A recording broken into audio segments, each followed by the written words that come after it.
ശബരിമല സ്വർണ്ണക്കൊള്ളക്കേസിൽ മുൻ പ്രതിപക്ഷ നേതാവ് രമേശ് ചെന്നിത്തലയും വ്യവസായിയും വെളിപ്പെടുത്തിയ ഡി മണിയെ കണ്ടെത്തി പ്രത്യേക അന്വേഷണ സംഘം.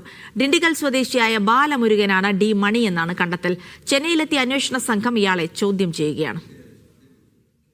രമേശ് ചെന്നിത്തല നൽകിയ വിവരങ്ങളുടെ അടിസ്ഥാനത്തിലാണ് പ്രത്യേക അന്വേഷണ സംഘം ഡി മണിയെ തേടി ചെന്നൈയിലെത്തിയത്.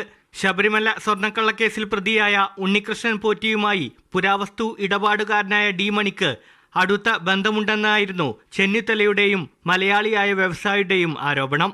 സ്വർണം ഉരുക്കിയെടുക്കുന്നതിനേക്കാൾ വലിയ വിഗ്രഹക്കടത്ത് ശബരിമലയിൽ നടന്നുവെന്നാണ് ഇദ്ദേഹം SITക്ക് മൊഴി നൽകിയിട്ടുള്ളത്. ഇതിന്റെ അടിസ്ഥാനത്തിൽ സ്വർണ്ണക്കൊള്ളയിൽ ഡി മണിക്ക് നേരിട്ടോ പരോക്ഷമായോ പങ്കുണ്ടോ എന്നാണ് SIT പരിശോധിക്കുന്നത്. ഇന്നലെ 2 മണിക്കൂർ ഡി മണി എന്ന ബാലമുരുകനെ പ്രാഥമികമായി ചോദ്യം ചെയ്ത ശേഷമാണ് ഇന്നും ചോദ്യം ചെയ്യുന്നത്. ഇയാളുടെ കൂട്ടാളിയായ ശ്രീകൃഷ്ണനെയും ചോദ്യം ചെയ്യാനാണ് അന്വേഷണ സംഘത്തിന്റെ നീക്കം. ബാലമുരുകനെതിരെ മനുഷ്യക്കടത്തിനടക്കം കേസുണ്ട്.